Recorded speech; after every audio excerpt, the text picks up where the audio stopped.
الحمد للہ وکفا وسلام علی عباده الذین اصطفى اما بعد فاعوذ باللہ من الشیطان الرجیم بسم اللہ الرحمن الرحیم ان الدین عند اللہ الاسلام صدق اللہ مولانا العظیم وصدق رسولہ النبی الکریم الامین بلغ العلا بکمالہ کشف الدجا بجمالہ حسنت جمیع خصالہ صلو علیہ وآلہ صلاۃ والسلام علیک یا سیدی یا رسول اللہ وعلی آلک و صحابک یا سیدی یا حبیب اللہ۔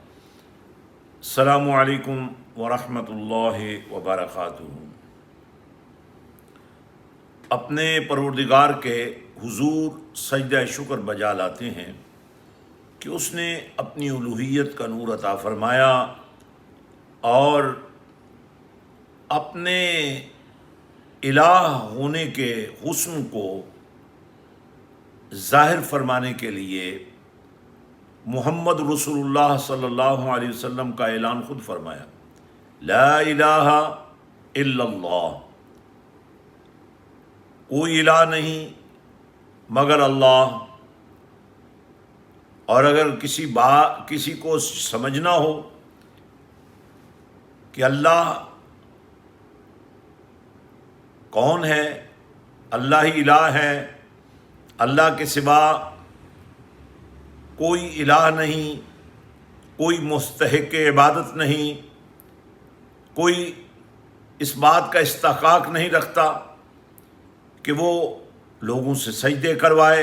عبادت کروائے، اپنی اتھارٹی قائم کرے۔ یہ اللہ کی شان کریمی ہے کہ اس نے اپنی اتھارٹی کو الوہیت کا نور دے کر، الوہیت کے نور سے مزین کر کے اپنے الہ ہونے کو اعلان فرمایا، اور ساتھ ہی یہ بھی اعلان فرما دیا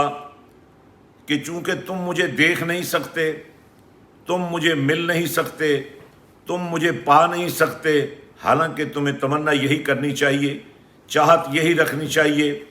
اور تمہاری عبادت کی کیفیت بھی یہی ہونی چاہیے، گویا کہ میں اللہ کو دیکھ رہا ہوں، نہیں تو کم از کم اللہ مجھے دیکھ رہا ہے۔ یہ وہ کیفیت ہے اس کو پانے کے لیے، اس کو اپنانے کے لیے، اس کو سمجھنے کے لیے فرمایا ایک ذات ہے، ایک جلوہ نور ہے، ایک میری الوہیت کا جلوہ ہے،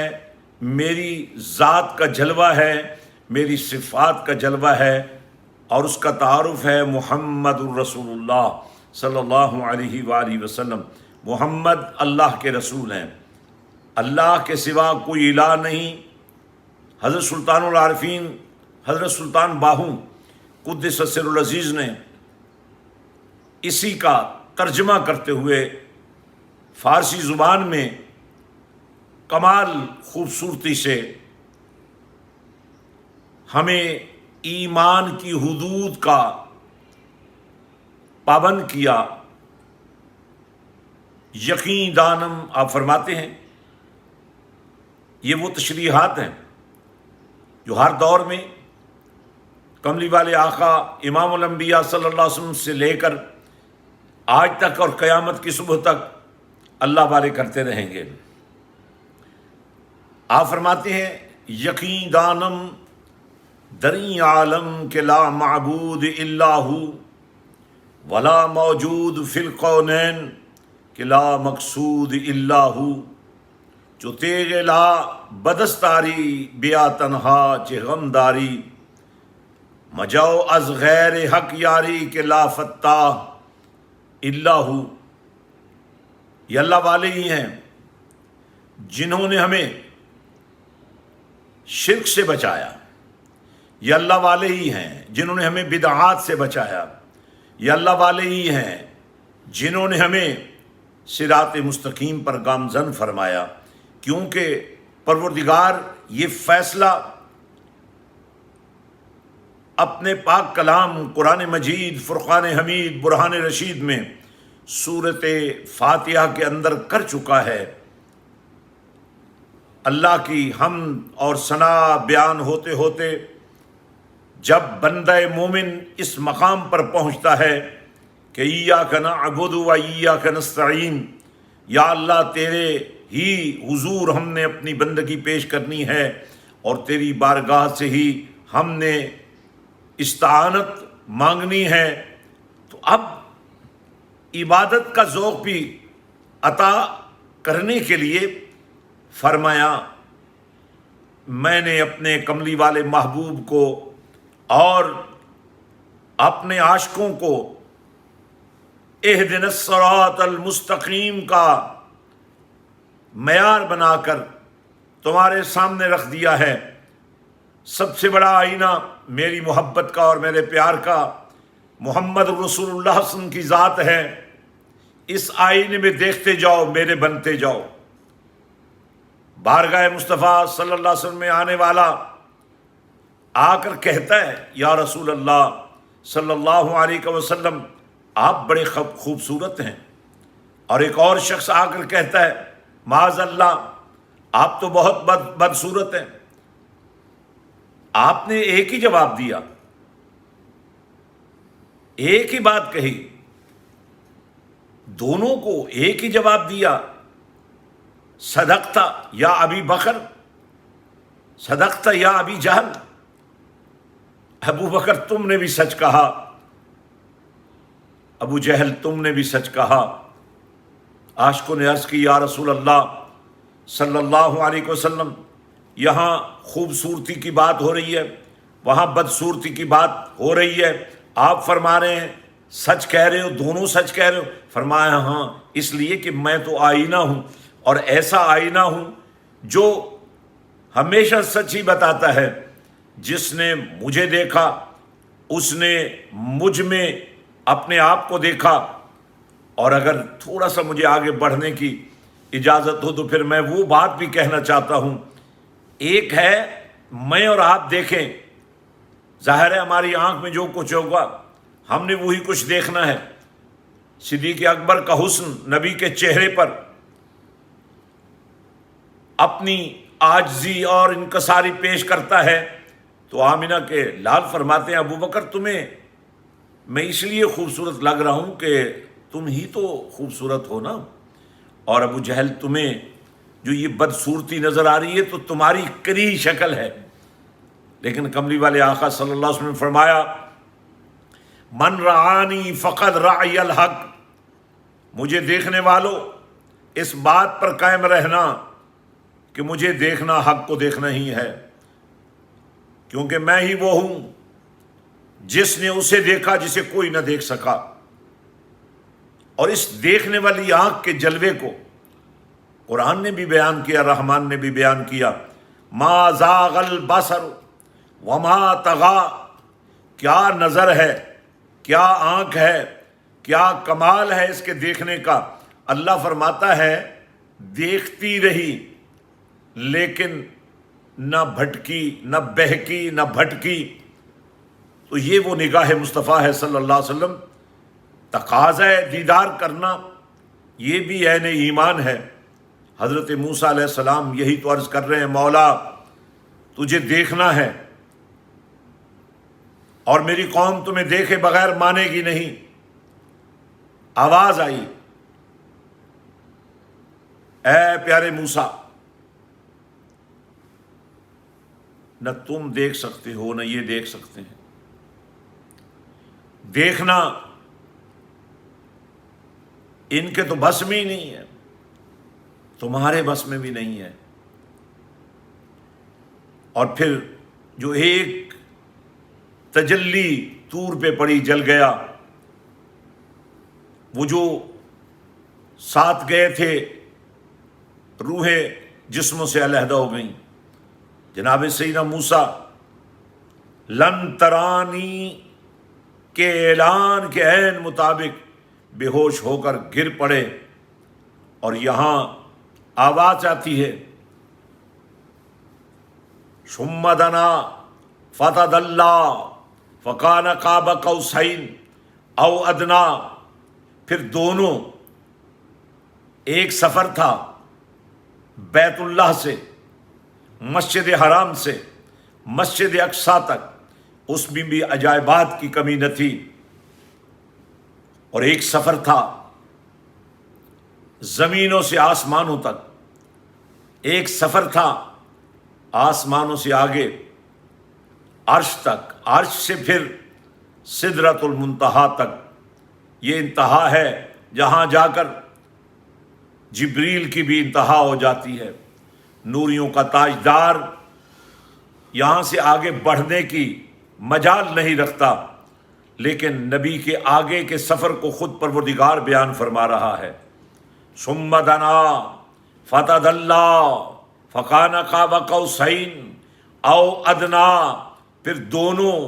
ایک دوسرے کے قریب ہو گئے۔ لے جانے والا تو اللہ ہے، لیکن یہاں جو رفتار مصطفیٰ ہے، اللہ اسے رفتار مصطفیٰ کہہ رہا ہے۔ یہ مصطفیٰ آ رہے ہیں، یہ مصطفیٰ اپنے خدا کے قریب ہو رہے ہیں۔ دونوں ایک دوسرے کے قریب ہوئے، اتنے قریب ہوئے، اتنے قریب ہوئے جتنا دو کمانے ایک دوسرے کے قریب ہیں، بلکہ اس سے بھی زیادہ قرب عطا ہوا۔ ایسے عالم میں ادھر سے محبت کی خراج پیش کرتے ہوئے کملی والے محبوب صلی اللہ علیہ وسلم نے عرض کیا، التحیات للہ والصلوات وطیبات۔ ادھر سے کرم کی برسات ہوئی، فرمایا السلام علیک ایھا النبی ورحمۃ اللہ وبرکاتہ، السلام علینا وعلی عباد اللہ الصالحین۔ اللہ اکبر۔ اور یہ نعرہ مستانہ اشہد ان لا الہ الا اللہ وحدہ لا شریک لہ واشہد ان محمدا عبدہ ورسولہ، یہ ترانہ محبت کمال کو پہنچا۔ اب جب کملی والے اپنے رب کا دیدار کر کے، جس دیدار کو کملی والے محمود صلی اللہ علیہ وسلم نے فرمایا، میں نے اپنے سر کی آنکھوں کے ساتھ 2 مرتبہ اپنے اللہ کو بہت ہی خوبصورت دیکھا۔ اللہ اکبر۔ اب یہ صورت پروردگار مصطفیٰ کی آنکھوں کا حسن بن گئی، اور پھر میرے مصطفیٰ جب واپس تشریف لائے تو فرمایا، محبوب تو عاجزی لے کر آیا تھا نا، میں تمہیں درود و سلام کے نور سے سنوار کر تمہیں ایک تحفہ دینا چاہتا ہوں تمہاری امت کے لیے، لے جاؤ۔ یہ نماز ہے، یہ تمہاری ہی مختلف اداؤں کو جو تمہارے اور میرے درمیان راز و نیاز ہوتے رہے، غار کی تنہائیوں میں جو جلوے بکھرتے رہے، انہی کو نماز بنا کر اور اسی نماز کا نام صلاۃ رکھ کر اور اسی صلاۃ میں پھر تیری صلاۃ رکھ کر اہل ایمان کے لیے معراج کا سامان کر دیا ہے۔ تجھے تو دیدار خدا ہوا نا، لیکن تیری امت کی معراج اس نماز میں ہوگی۔ اس نماز کے ذریعے ان کو اڑان ملے گی، ان کو پرواز ملے گی، اور اس پرواز کو حدیث قدسی نے بیان کیا۔ فرائض کی ادائیگی کے بعد نوافل کے نور میں لپٹ جانے والا، اذکار کی دنیا میں بس جانے والا، تسبیحات کے حسن سے اپنے آپ کو لپیٹ لینے والا، اللہ اکبر، سجدوں کے حسن کے ساتھ، تلاوتوں کے نور کے ساتھ، اور اپنے پروردگار کی محبت میں اپنے مال و منال کو اس کے نام پر قربان کرتے ہوئے، صدقات کا اہتمام کرتے ہوئے، اس کے دیے ہوئے مال کو اس کی منشا کے مطابق پاک کرنے کے لیے زکوٰۃ ادا کرتے ہوئے، اور کبھی کبھی زکوٰۃ بھی، فطرہ اور صدقہ بھی اور دیگر ایثار بھی اگر ممکن نہ بھی ہو نا، تو بس ایک نوالا، ایک پانی کا گلاس، ایک کھجور کا دانہ بھی کسی بھوکے کو کھلا دے گا تو اللہ کے دربار میں اس کے لیے بڑا مقام ہے۔ ناظرین، یہ وہ کیفیات ہیں جن کو لے کر میرا نبی واپس آیا، نماز کا تحفہ لایا۔ آج بھی کلمہ پڑھنے کے بعد اللہ کی الوہیت کی گواہی دیتے ہوئے، مصطفیٰ کی رسالت کا نعرہ مستانہ لگاتے ہوئے، جب بندہ مومن اپنے آپ کو پاک صاف کر کے اجلا کر کے، اللہ اکبر، اس اجلا ہونے کے نتیجے میں جسے وضو کہتے ہیں، جسے غسل کہتے ہیں، جسے پاکیزگی اور طہارت کہتے ہیں، اور پاکیزگی اور طہارت کا یہ نور، اللہ اکبر، نصف ایمان بھی تو کہلاتا ہے نا۔ اور یہی وہ وضو ہے جب انسان اہتمام کے ساتھ اپنے آپ کو اجلا کر کے اپنے رب کے دربار میں حاضر ہوتا ہے تو اس کے جسم کے گناہ ہی نہیں جھڑ چکے ہوتے، بلکہ یہ وضو کا پانی قیامت کی صبح تک کے لیے گواہی بن جاتا ہے اس کے ایمان کی۔ اور مدینے کے تاجدار محمد عربی صلی اللہ علیہ وسلم نے ارشاد فرمایا، قیامت کے دن میرے اس امتی کے ہاتھ بھی چمکیں گے، چہرے بھی چمکیں گے، پاؤں بھی چمکیں گے، جہاں جہاں وضو کا پانی گرتا رہا ہوگا۔ اللہ اکبر۔ نماز پڑھنے والوں تمہیں مبارک ہو، ابھی تو نماز تم نے پڑھنی ہے، صرف وضو کے نور کا یہ عالم ہے کہ قیامت کے دن تمہارے یہ پانچوں اعضاء چمکیں گے، اور اسی چمک دمک کو دیکھ کر مدینے کے تاجدار محمد رسول اللہ صلی اللہ علیہ وسلم نے فرمایا، لوگوں یہ چمکتے چہرے دیکھ کر میں عرض کروں گا، مولا یہ تو میرے امتی ہیں۔ آواز آئے گی، محبوب جو تیرے ہیں اب وہ سب میرے ہیں۔ اللہ اکبر۔ جنت کے کھلے دروازے ان کا انتظار کر رہے ہیں۔ ناظرین، اور پھر جب نماز پڑھ لی جائے، خشوع و خضوع کے ساتھ پڑھ لی جائے، اہتمام کے ساتھ پڑھ لی جائے، اور پابندی اور ٹائم فریم کے اندر، اور پھر نوافل کی دنیا میں انسان کھو جائے، تو انہی نوافل کے نتیجے میں حدیث قدسی میں آتا ہے، نبی رحمت صلی اللہ علیہ وسلم نے فرمایا کہ بندہ بھی تو اپنے اللہ سے پیار اختیار کرتا ہے، نوافل پڑھتا ہے، نوافل ادا کرتا ہے، اذکار کرتا ہے، اور انہی نوافل کی وجہ سے وہ اللہ کی محبت کے اعلیٰ ترین مقام پر پہنچتا ہے۔ بندے کی محبت یہ ہے کہ وہ نوافل پڑھتا ہے، بندے کی محبت یہ ہے کہ وہ اذکار کرتا ہے، بندے کی محبت یہ ہے کہ وہ تلاوت کرتا ہے، بندے کی محبت ہے کہ وہ صدقہ و ایثار کرتا ہے، وہ صلہ رحمی کرتا ہے، وہ اخلاق کے پھول برساتا ہے، وہ کردار کی چمک امت کو پہنچاتا ہے، وہ معذور کا ساتھ دیتا ہے، وہ مجبور کا ہاتھ پکڑتا ہے، وہ مظلوم کی حمایت میں کھڑا ہوتا ہے، وہ ظالم کی آنکھ میں آنکھ ڈالتا ہے، اور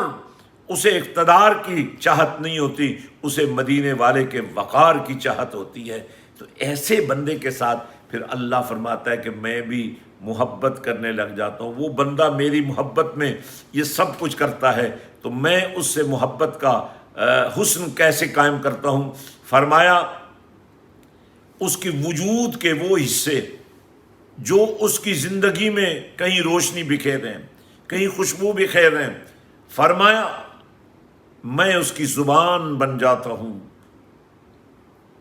جو کلام وہ کرتا ہے زبان اس کی ہوتی ہے، کلام میری ہوتی ہے۔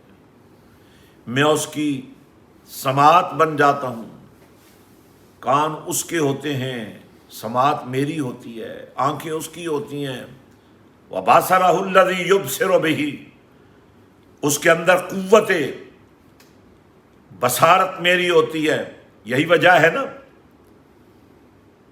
جب سیدنا امیر المومنین سیدنا فاروق اعظم رضی اللہ تعالیٰ عنہ نے خطبہ جمعہ دیتے ہوئے منبر رسول پہ کھڑے ہو کر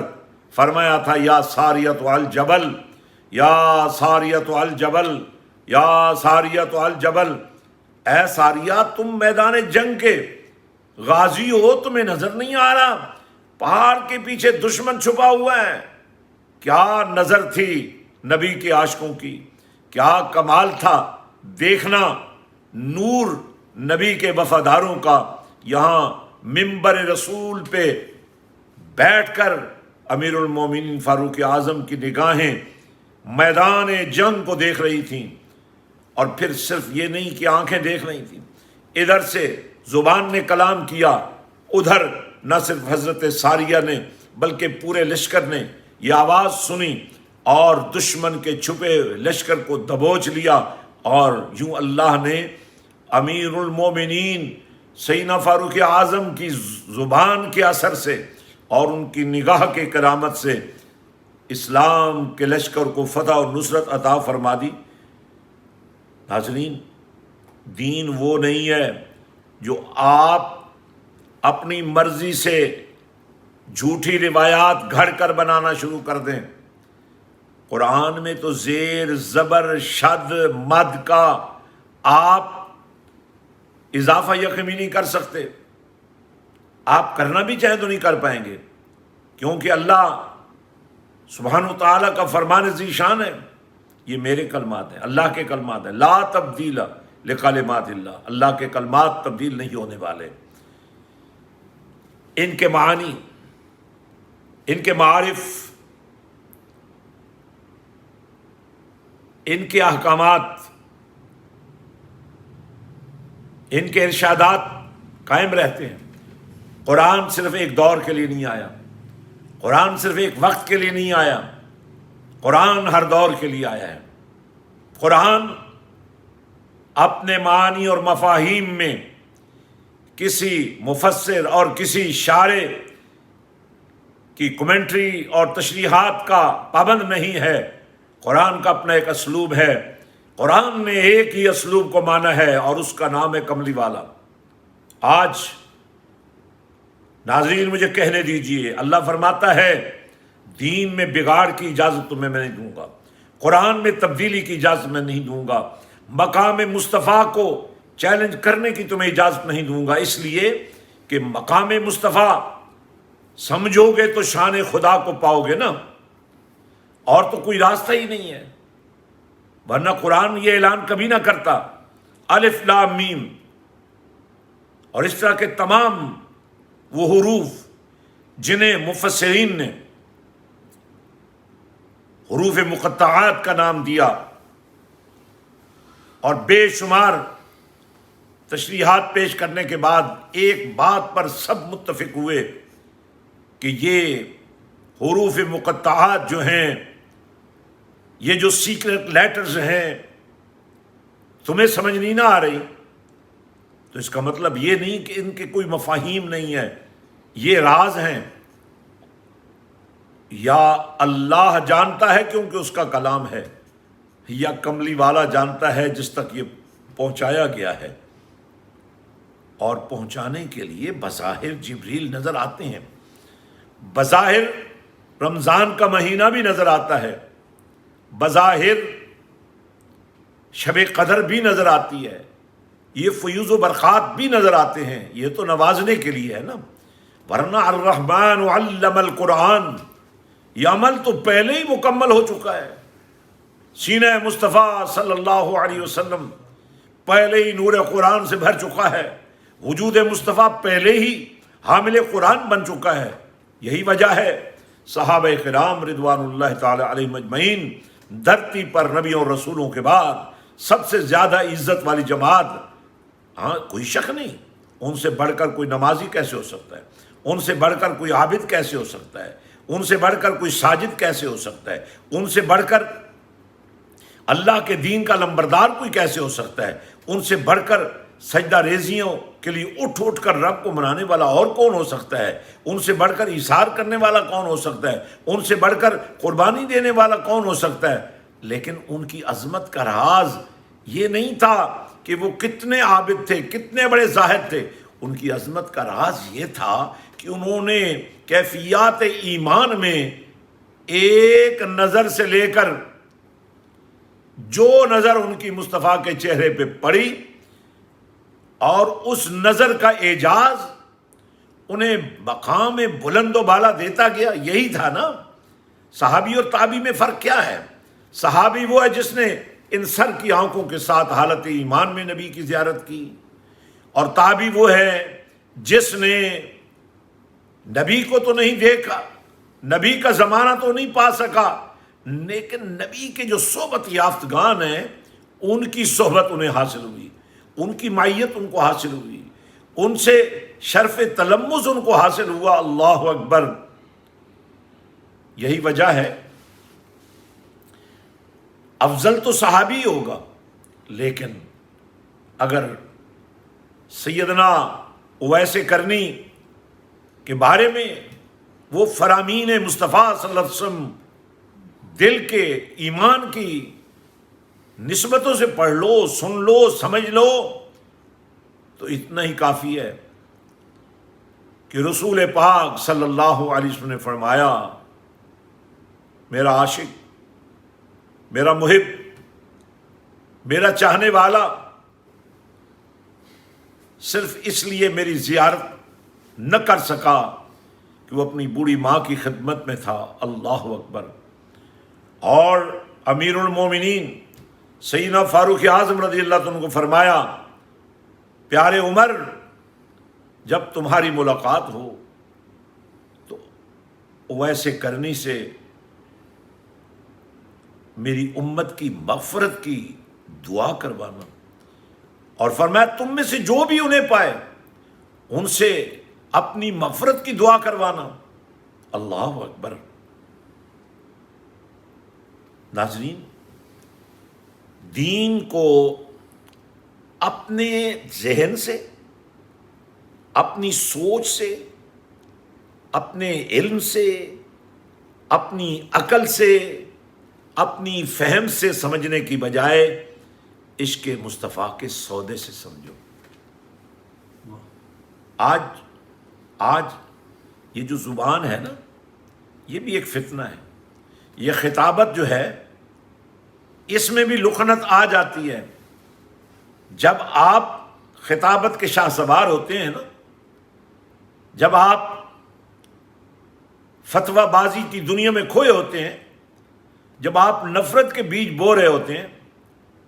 جب آپ لوگوں کو قتل و غارت گری پر ابھار رہے ہوتے ہو، پھر بعد میں تمہیں معافیاں مانگنی پڑتی ہیں۔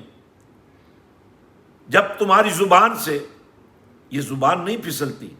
یہ تمہارے اندر کی گندگی ہے کہ تم جب لوگوں کو،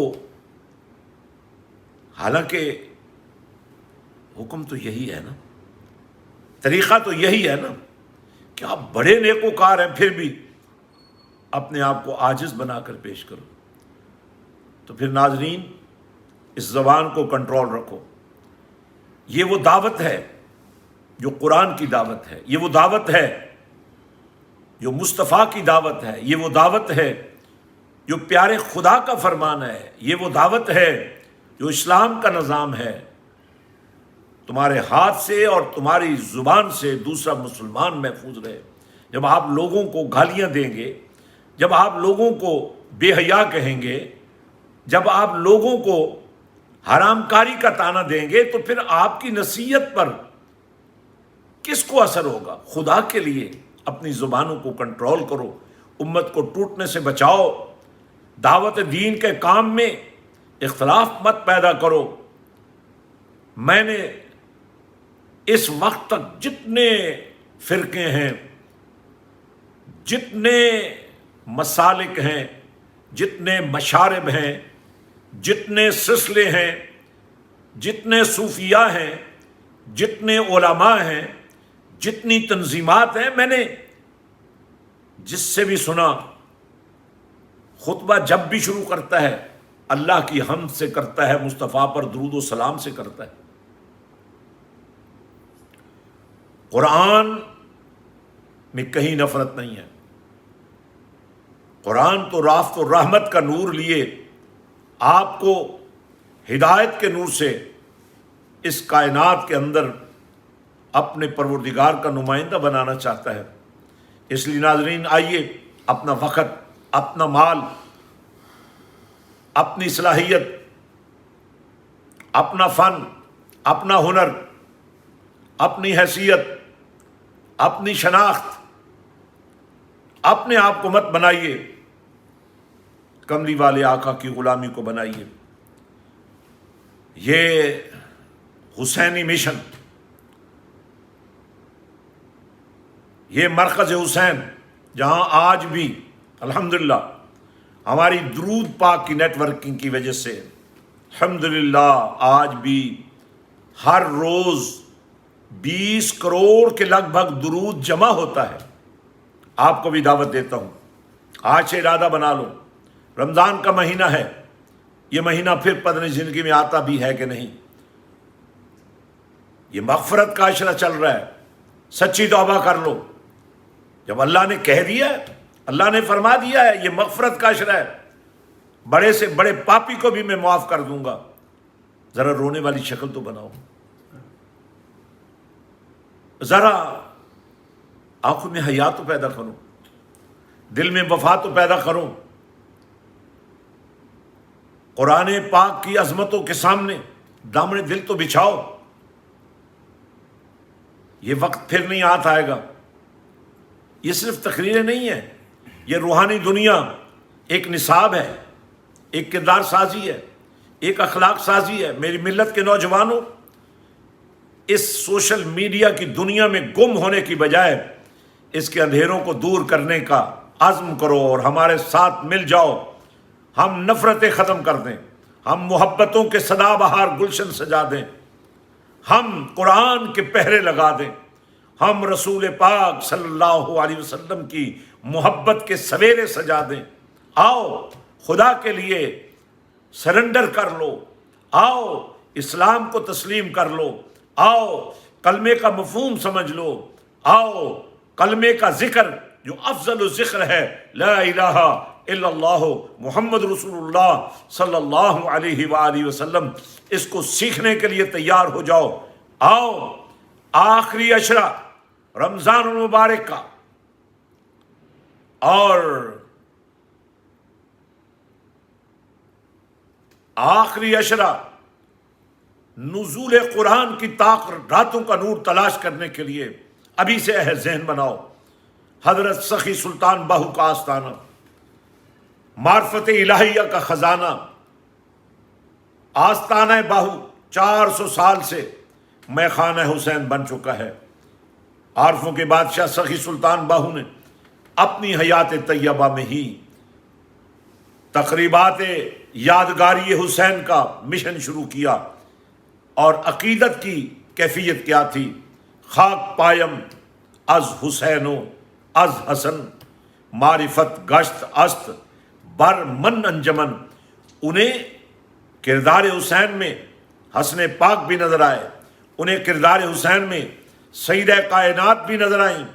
فخر محمدی کا تاج پہنے نبی کی بیٹی بھی نظر آئیں، مولا کائنات بھی نظر آئے۔ اور سچ پوچھو تو میرے باہو تو یہاں تک فرماتے ہیں،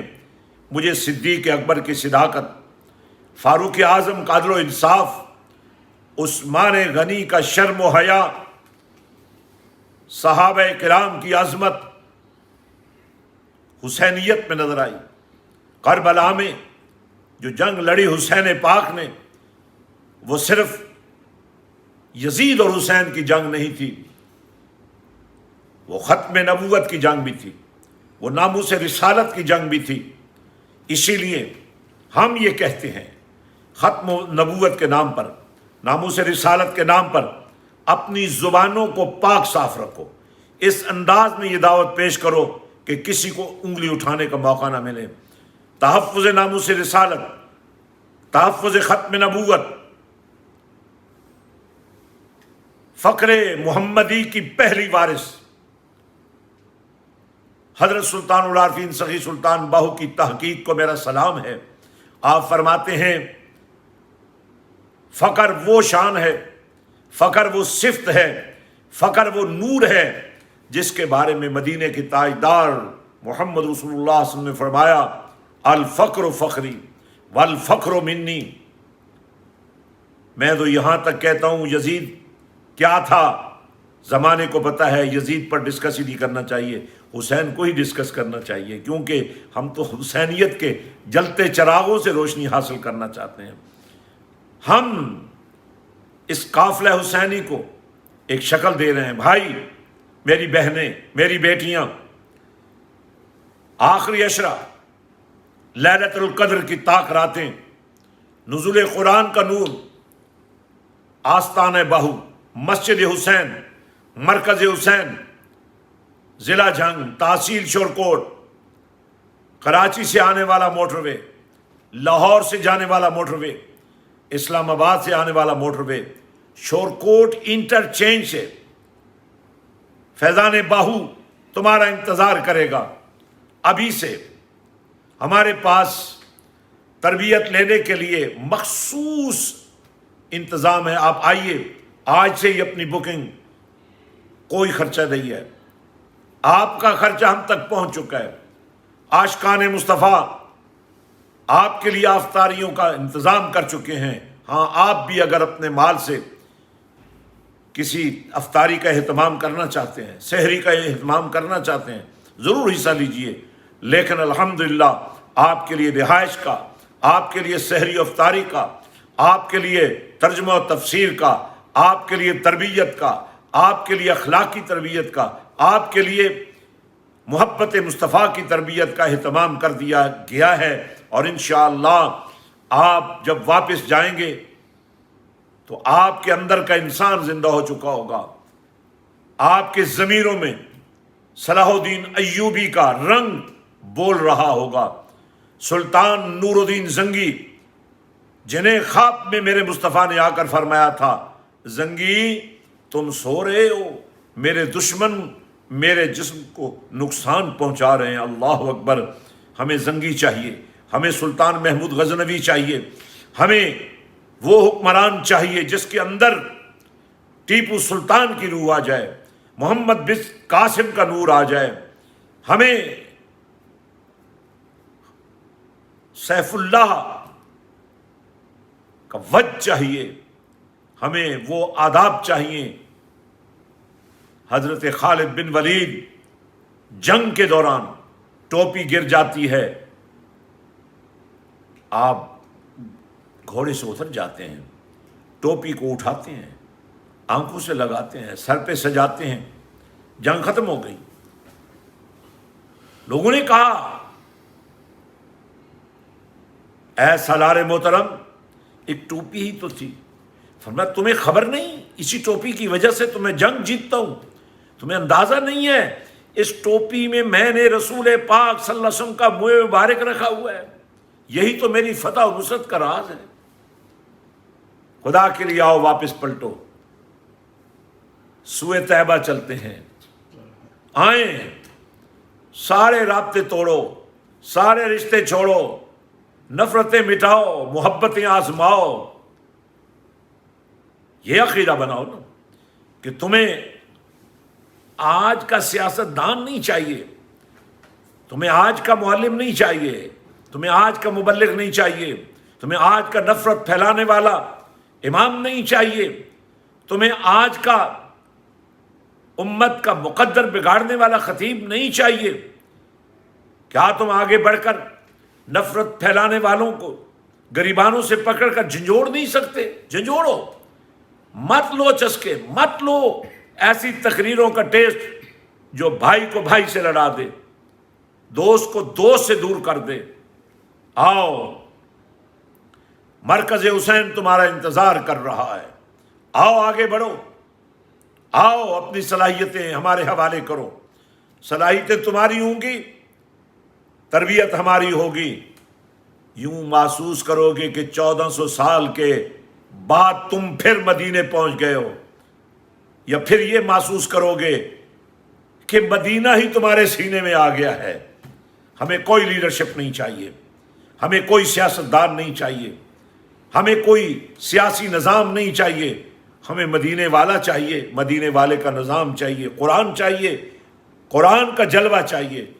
اللہ کریم جل وعلا شانہ ہمیں دین پر استقامت عطا فرمائے،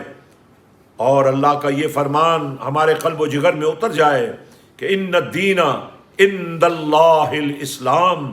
اپنے اللہ پر اعتماد کرو، اپنے اللہ پر یقین مناؤ، اپنے اللہ کو اس طرح مانو جیسے اللہ نے پسند فرمایا ہے۔